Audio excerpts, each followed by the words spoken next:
దేశంలో పెద్ద పరిశ్రమలు సకాలంలో పన్నులు చెల్లిస్తే తద్వారా దేశం ఆర్థికంగా అభివృద్ధి చెందుతుందని AP CGST audit commissioner Anand Kumar తెలిపారు. తిరుపతి, అమరావతి నగర్లోని ఆడిట్ కమిషనరేట్ కార్యాలయాన్ని ఆయన సందర్శించారు. దేశంలో పన్ను చెల్లించే వారి సంఖ్య 70 లక్షల నుంచి 1.40 కోట్లకు పెరగడం ద్వారా ఆర్థిక అభివృద్ధికి బాటలు పడ్డాయన్నారు.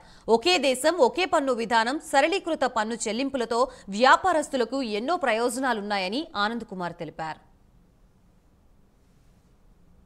మనకు చాలా సందర్భాల్లో సందేశం ఇస్తున్నారు, ఆ విధంగా కృషి చేస్తున్నారు. మన భారత ఆర్థిక వ్యవస్థని 3వ స్థానంలో తీసుకువెళ్ళాలని బై 2029. 3వ స్థానంలోకి వెళ్ళాలంటే ఈ జిఎస్టీ చట్టం అనేది ఆయుపట్టు చాలా కీలకం. ఎందుకంటే ఈ ఏదైతే మనం గూడ్స్ ప్రొడ్యూస్ చేస్తున్నామో అవి ప్రపంచ మార్కెట్ నుంచి వచ్చే వస్తువులతో కూడా కంపీట్ చేయగల స్థితిలో ఉంటే అదే వోకల్ ఫర్ లోకల్, అదే మేక్ ఇన్ ఇండియా.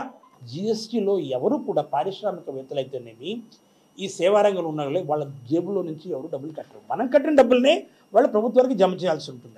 ఈ 2676 కోట్లు పన్ను కట్టవలసిందిగా గుర్తించారు.